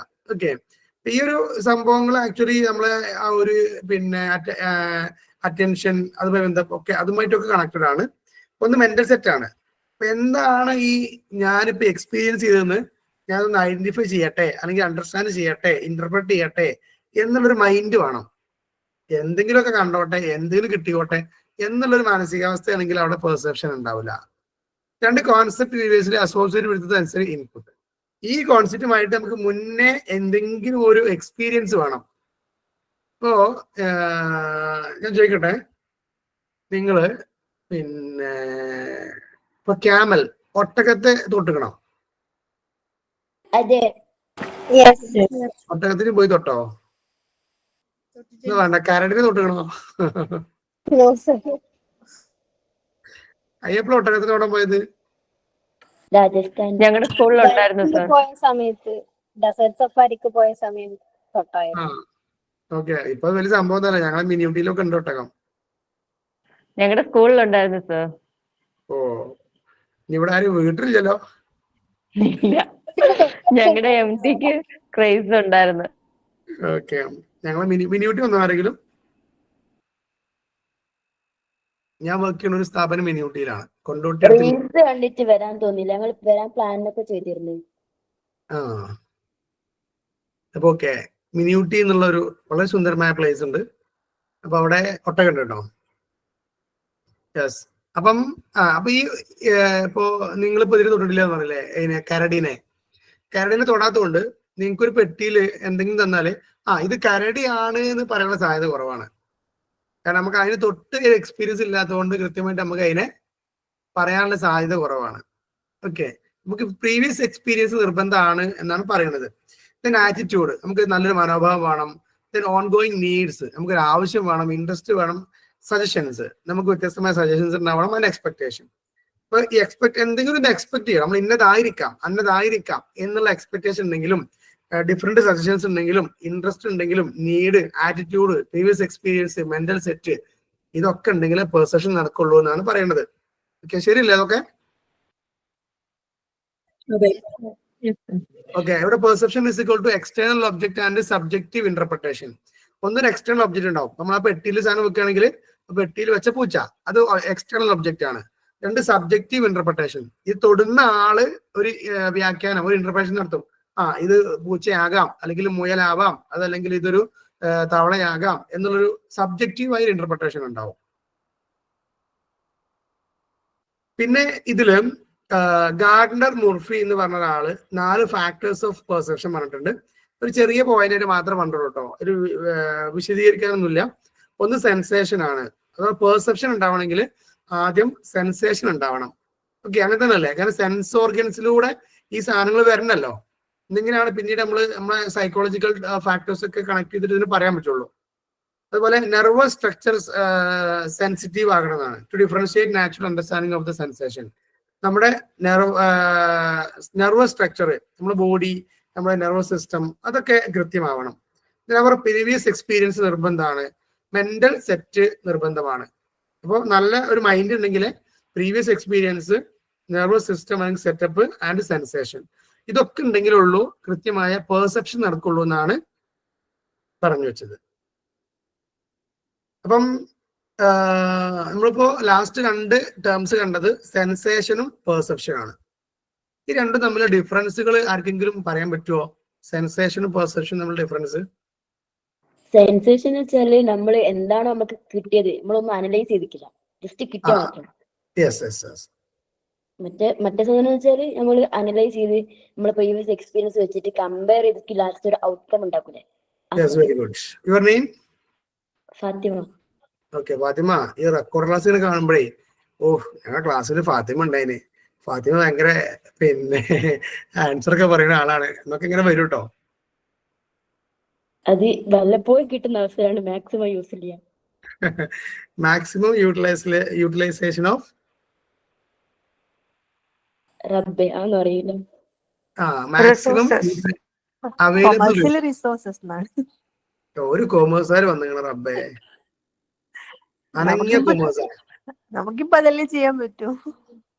നമ്മള് +1 മുതൽ കേൾക്കുന്ന വേർഡാണ് maximum utilisation of resources, maximum utilisation of resources. ഈ കോമേഴ്സിനെ പ്രൊമോട്ട് ചെയ്യാൻ എന്തെങ്കിലും തരാന്ന് പറയണോ? ഇല്ല, എനിക്ക് ഇഷ്ടമാണ്, അതുകൊണ്ട് നമ്മൾ എം ഇംഗ്ലീഷ് ഒക്കെ ഉണ്ടാക്കില്ല കേട്ടോ. ഇവിടെ കോമേഴ്സുകാർ കയറി ഇറങ്ങുന്നുണ്ട്. എം ഇംഗ്ലീഷ് ലിറ്ററേച്ചർ ഒക്കെ ഉണ്ട്. ഞങ്ങള് പഠിച്ച നമ്മളെ ലിറ്ററേച്ചറിനെ കുറിച്ചൊക്കെ നമുക്ക് സംസാരിക്കണം. അവരും വരട്ടെ, എല്ലാരും വരട്ടെ. ഓക്കെ, അപ്പം ഇനി കുറച്ച് നിയമങ്ങളാണ്. പെർസെപ്ഷൻ നമ്മളിലേക്ക് വരാനുള്ള നിയമങ്ങളാണ്. Okay, laws of perceptual organisation ആണ്. എങ്ങനെ നമുക്ക് പെർസെപ്ഷൻ ഉണ്ടാകും? പെർസെപ്ഷൻ എന്താണെന്ന് മനസ്സിലായാലേ ഈ നിയമങ്ങൾ മനസ്സിലാവുള്ളൂ. അതുകൊണ്ട് പെർസെപ്ഷൻ കൃത്യമായിട്ട് നോക്കണം. 5 നിയമങ്ങളാണ്. Law of pragnanz, law of proximity, law of similarity, law of closure, law of continuity. ഇത് കേട്ടാൽ നമുക്ക് തോന്നും ഇതൊന്നും നമ്മളെ കൊണ്ട് നടക്കൂല, ഈ നിയമങ്ങളൊന്നും നടക്കൂല, ഈ നിയമങ്ങളൊന്നും പഠിക്കാൻ കഴിയില്ല എന്ന്. പക്ഷെ അങ്ങനെ വിചാരിക്കേണ്ടതില്ല. ഈ നിയമങ്ങൾ എന്ന് പറഞ്ഞാൽ വെരി സിമ്പിൾ ആണ്. നമ്മളെല്ലാവരും എക്സ്പീരിയൻസ് ചെയ്ത, അല്ലെങ്കിൽ എപ്പോഴും സാധാരണ എക്സ്പീരിയൻസ് ചെയ്തുകൊണ്ടിരിക്കുന്ന കുറച്ച് നിയമങ്ങളാണ്. ഓക്കെ, അപ്പം ഒരു second. First one law of fragrance ആണ്. നിങ്ങൾക്കിപ്പോ ഈ അടിയിലാണ് ചിത്രം കണ്ടിട്ട് അത് ഞാൻ എന്ത് വരച്ചതാന്ന് തോന്നണേ? എന്തോ ആൽജിബ്ര വെച്ചിട്ട് ഒരു മനുഷ്യൻ. അല്ല, ഇതിപ്പോ എന്താണ്, എന്ത് ചിത്രമാണ് വരച്ചേക്കണത് കണ്ടിട്ട് തോന്നുന്നില്ല? ഹ്യൂമന്റെ ആ, ഒരു ഫേസ് ആണ് തോന്നുന്നുണ്ടോ? ഞാനിപ്പോ അതിന്റെ മുകളിൽ ഫേസ് എഴുതിക്കേണ്ടി വരുമോ? വേണ്ട, ചെറിയ രൂപത്തിൽ മനസ്സിലാവുന്നുണ്ട്. നിങ്ങളുമായി തോന്നുന്നുണ്ടോ? അല്ല, നല്ല പെർസെപ്ഷൻ കിട്ടുകൊണ്ട് തിരിയുന്നുണ്ട്. ആ ചെവി മാത്രം ലേശം പ്രശ്നം തോന്നുന്നു അല്ലേ? അത് താഴ്ന്ന് മുറിഞ്ഞ പോയ പോലെ. ആക്ച്വലി ഇതാണ്, നിങ്ങളിപ്പോ അവിടെ ഒരു ഹെഡ് അല്ലെങ്കിൽ ഒരു ഹ്യൂമൻ ഫേസ് എന്നൊക്കെ പറയുകയാണെങ്കിൽ അത് തന്നെയാണ് ലോ ഓഫ് ഫ്രാഗ്രൻസിൽ പറയുന്നത്. That means compact. ഇതൊരു സിഗ്നിഫിക്കന്റ് ആണ്. ഓക്കെ, വി ഡു നോട്ട്, ഇതിൽ പറഞ്ഞു കേട്ടോ, we always perceive anything as a whole. ഏറ്റവും സിമ്പിൾ ആയിട്ട് ചെയ്യുന്ന അവസാനത്തെ പോയിന്റ് തുടങ്ങണം കേട്ടോ. നമുക്ക് ഇതിലിപ്പോ കാണുന്ന ആക്ച്വലി കുറച്ച് ത്രികോണങ്ങളും ചതുരങ്ങളും ഒരു വളഞ്ഞ വരിയും ഒരു സർക്കിളും അല്ലെ, ട്രയാങ്കിളും അങ്ങനെയൊക്കെയുള്ള കുറച്ച് സംഭവങ്ങൾ ഞാനിങ്ങനെ വെറുതെ വെച്ചിക്കാണ്. ഇങ്ങനെ വെച്ചാലും നമുക്ക് തോന്നും അതൊരു മുഖമാണ് അല്ലെങ്കിൽ ഒരാളുടെ ഫേസ് ആണെന്ന് തോന്നാം. എന്നിട്ട് നമ്മൾ എന്ത് ചെയ്യാം, ഇപ്പൊ ഈ സ്ക്രീനിൽ ഒരു മുഖമാണെന്ന് അങ്ങോട്ട് പെർസീവ് ചെയ്യാം. ഇങ്ങനെ നമ്മൾ കാര്യങ്ങൾ മനസ്സിലാക്കും. നമ്മൾ കാണുന്നത് മുഴുവൻ ശരിയാകണമെന്നൊന്നുമില്ല. ഇത് ശരിക്കും ഒരു ഫേസ് അല്ല, ഒരു ഫേസേ അല്ല. പക്ഷെ നമുക്കൊരു മുന്നിൽ നമുക്ക് എന്തുണ്ട്, മുന്നേ ഒരു എക്സ്പീരിയൻസ് ഉണ്ട്. ഒരു മനുഷ്യന്റെ തല എന്ന് പറഞ്ഞാൽ 2 ചെവി ഉണ്ടാവും, 2 കണ്ണുകളുണ്ട്, ഒരു മൂക്ക് ഇങ്ങനെ ഉണ്ട്, ഒരു വായ ഉണ്ട് എന്നൊക്കെ നമ്മളൊരു മുൻകൂട്ടി നമുക്ക് ഒരു ധാരണ ഉണ്ട്. അത് വെച്ച് നമ്മൾ പറയാണ് ഇതൊരു ഫേസ് ആണ് അല്ലെങ്കിൽ ഫേസിനെ പോലെയാണ് എന്നുള്ളത്. ഓക്കെ, സോ ഇവിടെ we always perceive anything as a whole. മൊത്തമായിട്ട് ഇങ്ങനെ പരിഗണിക്കുമ്പോൾ അതെന്താണ്, ഒരു ഫേസ് പോലെയാണ്. നിങ്ങളല്ലേ ഇത് ആ ഒരു കൈ കൊണ്ട് ഇങ്ങനെ അതിന്റെ ആ ഒരു മുഖം അല്ലെങ്കിൽ പിന്നെ ഒരു സൈഡ് മാത്രം പൊത്തി പിടിച്ച് നോക്കണേ, അവിടെ ആകെ ഒരു ട്രയാങ്കിളും ഒരു പിന്നെ ചതുരമൊക്കെ കാണുകയാണെങ്കിൽ നമുക്ക് തോന്നൂല അതൊരു ഫേസാ തോന്നൂല. ഫുള്ളി കാണുമ്പോൾ ഫേസ് ആയി തോന്നും. പക്ഷെ കുറച്ച് ഓരോന്ന് നോക്കുമ്പോൾ അതും നമ്മുടെ മുഖവും തമ്മിൽ ഒരു ബന്ധമില്ല. അപ്പം നമ്മളൊരു വസ്തുവിനെ ആസ് എ ഹോൾ അങ്ങനെ കാണുമ്പോഴാണ് എന്ത് വരിക, ലോ ഓഫ് ഫ്രാഗ്രൻസ്. ജസ്റ്റാൾട്ട് തിയറിയിൽ പറയണൊക്കെ അങ്ങനെയാണ്. അപ്പൊ എല്ലാ വസ്തുക്കളും നമ്മൾ മൊത്തത്തിൽ കാണണം എന്നാണ് പറയാ. ഓക്കെ, സോ ഇവിടെ വി ഡു നോട്ട്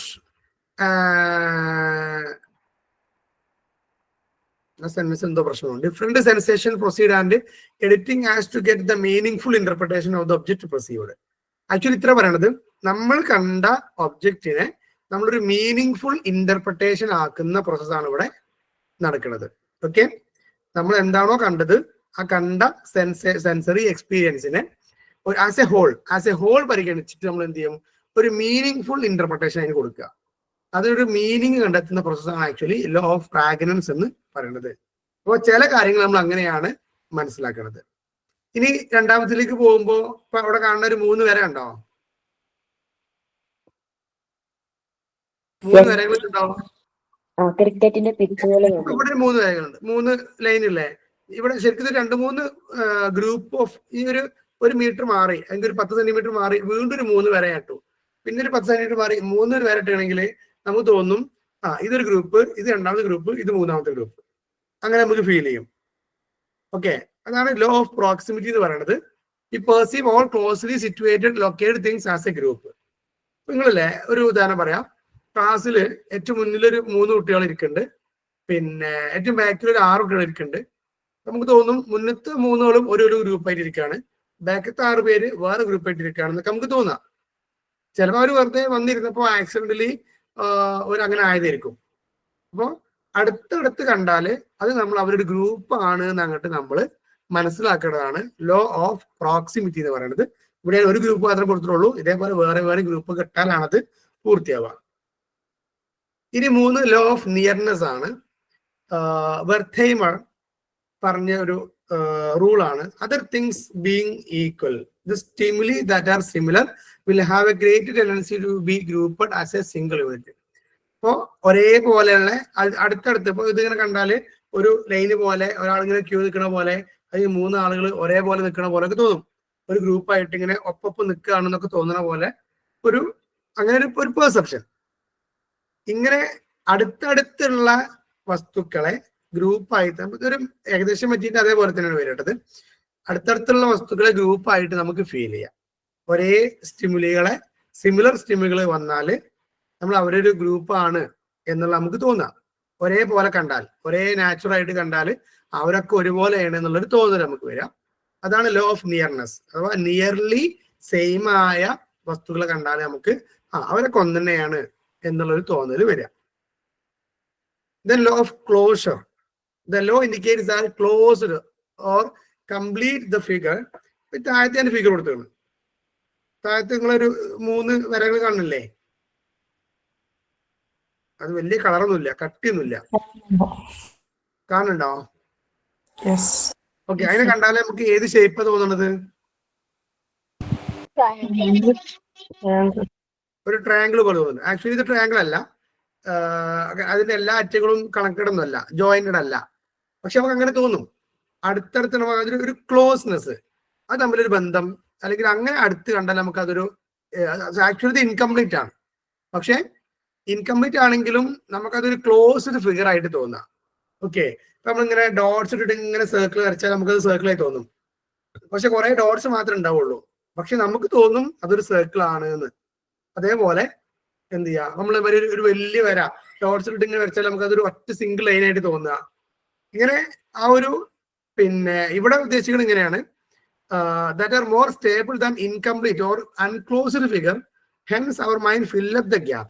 ഇവിടെ എന്താ സംഭവിക്കുന്നത് വെച്ചാല് ഇതൊരു ത്രികോണം അല്ല, പക്ഷെ ത്രികോണത്തിലേക്ക് വേണ്ട ബാക്കിയുള്ളത് നമ്മൾ അങ്ങോട്ട് എന്ത് ചെയ്യാണ്, ഊഹിക്കുകയാണ്. നമ്മൾ അങ്ങോട്ട് ബാക്കി നമ്മളെ മൈൻഡ് ഫില്ല് ചെയ്യാണ്. ഒരു ഉദാഹരണം പറയാം. നമ്മൾ ക്വസ്റ്റ്യൻ പേപ്പർ ഇടും, ടീച്ചേഴ്സിനൊക്കെ മനസ്സിലായിണ്ടാവും. ക്വസ്റ്റ്യൻ പേപ്പർ ഇട്ടാല് നമ്മളിട്ട ക്വസ്റ്റ്യൻ പേപ്പർ വീണ്ടും നമ്മൾ പ്രൂഫ് റീഡിങ് നടത്തിയാൽ തെറ്റ് കാണാനുള്ള സാധ്യത കുറവാണ്. ഇപ്പൊ നമ്മൾ തന്നെ ഇട്ട ക്വസ്റ്റ്യൻസ് തെറ്റ് കാണാൻ, നമ്മൾ തന്നെ വായിച്ചാൽ അത് തെറ്റ് കാണാൻ സാധ്യത കുറവാണ്. കാരണം നമ്മളിപ്പോ ഇവിടെ ഒരു സെന്റൻസ് ഉണ്ട്, വൈൽ പ്രൂഫ് റീഡിങ് എന്നുള്ള സാധനം ഉണ്ടല്ലോ. റീഡിങ്ങിൽ ഇപ്പൊ എ ഇല്ലെങ്കിലും ചിലപ്പോ നമ്മളത് വൈൽ പ്രൂഫ് റീഡിംഗ് എന്നാണ് വായിച്ചു പോകും. അവിടെ എ ഉണ്ട് എന്നാണ് സങ്കല്പിച്ച പോലെ നമ്മൾ വായിച്ചു പോകും. അത് നമ്മുടെ മൈൻഡിന്റെ വേറൊരു പെർസെപ്ഷൻ ആണെന്നാണ് പറയുന്നത്. ഓക്കെ, അപ്പൊ അത് പൂർണ്ണമല്ല. പക്ഷെ പൂർണ്ണമല്ലെങ്കിലും നമ്മുടെ മൈൻഡ് ബാക്കിയുള്ള ഭാഗം ഫില്ല് ചെയ്തിട്ട് നമ്മളതൊരു പൂർണ്ണമായ ചിത്രമാക്കി നമ്മൾ കാണും. That is the ability of our mind. അങ്ങനെയും നമ്മൾ എന്ത് ചെയ്യും, പല കാര്യങ്ങൾ പെർസീവ് ചെയ്യും. ഓക്കെ, മിസ്സിംഗ് ലെറ്റേഴ്സ് ഉണ്ടാവാം, നമ്മൾ കാണാതെ പോകാം. അതുപോലെ തന്നെ ഇവിടെ ആക്ച്വലി നടക്കുന്ന പ്രവർത്തനം എന്താ വെച്ചാൽ ഇൻകംപ്ലീറ്റ് ഫിഗർ ആണെങ്കിലും നമ്മുടെ മൈൻഡ് എന്ത് ചെയ്യും, ആ ഇൻകംപ്ലീറ്റ് ആയ ഭാഗത്ത് ഫില്ല് ചെയ്ത് കംപ്ലീറ്റഡ് ഫിഗർ ആയിട്ട് നമ്മുടെ മനസ്സിലേക്ക് അതിനെ കൊണ്ടുവരുന്ന പ്രോസസ്സാണ് law of closure. Last law ആണ് law of continuation, good continuation എന്ന് പറഞ്ഞിട്ട്. So that indicates that organization in a perception appears to be going infinitely in the same direction. ഇപ്പോ ഞാനൊരു ലൈനിൽ ഇങ്ങനെ കുറെ ഡോട്ട്സ് ഇട്ടാണ്, നമുക്ക് തോന്നുന്നതാണ് there is tendency for factors to give direction. അതിങ്ങനെ നേരെ ഒരു പാരലലായിട്ട് പോകുന്ന ഒരു സ്ട്രെയിറ്റ് ലൈൻ ആണ് എന്ന് നമുക്ക് തോന്നുക. ഇതൊരു സ്ട്രെയിറ്റ് ലൈൻ ആണെന്ന് നമ്മൾ തോന്നലാണ്. ശരിക്കും കുറെ ഡോട്ട്സ് മാത്രമാണത്. പക്ഷെ we think that it is a straight line. അപ്പൊ അങ്ങനെ ആ ഒരു കണ്ടിന്യൂവേഷൻ ഉണ്ട് എന്നുള്ളൊരു തോന്നൽ നമുക്ക് ഉണ്ടാവുക. നമ്മൾ റോഡിലൊക്കെ ഇങ്ങനെ കുറെ വരകൾ വെച്ചിട്ടുണ്ടാവും, അത് കണ്ടാൽ അതൊരു സ്ട്രെയിറ്റ് ലൈൻ ആണ് നമുക്ക് തോന്നിപ്പോവുക.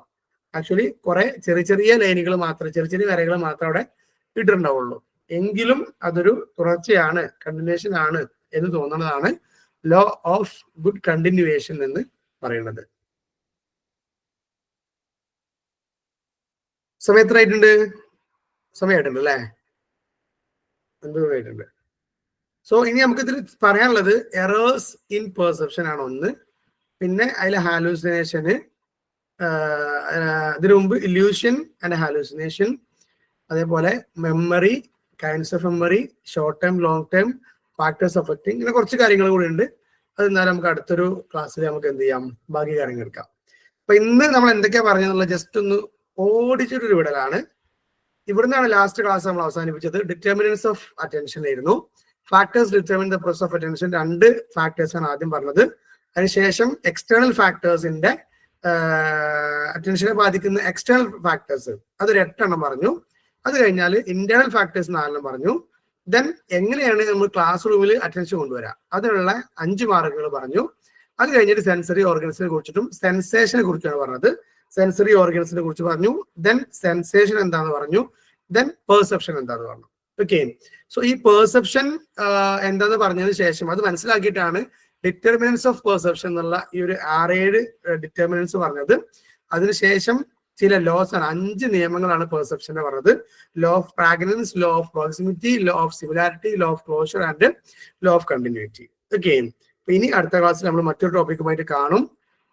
അപ്പൊ ഇന്നത്തെ ക്ലാസ്സിൽ ആക്റ്റീവ് ആയതും റെസ്പോൺസ് തന്നതും പിന്നെ അഭിപ്രായങ്ങൾ രേഖപ്പെടുത്തിയതുമായിട്ടുള്ള എല്ലാ വിദ്യാർത്ഥികളും അതുപോലെ ക്ഷമയോടെ കേട്ടിരുന്ന എല്ലാവർക്കും ഒരുപാട് നന്ദി അറിയിക്കുകയാണ്. ക്ലാസ്സസ് വളരെ വൃത്തിയായിട്ട് കാണാം, കൂടെ തന്നെ പഠിച്ചു പോവാം. എന്തായാലും നമുക്ക് വളരെ കോൺഫിഡന്റ് ആയിട്ട് നമ്മുടെ എക്സാമിനെ നേരിടാൻ പറ്റണം. Okay, all the best and thank you.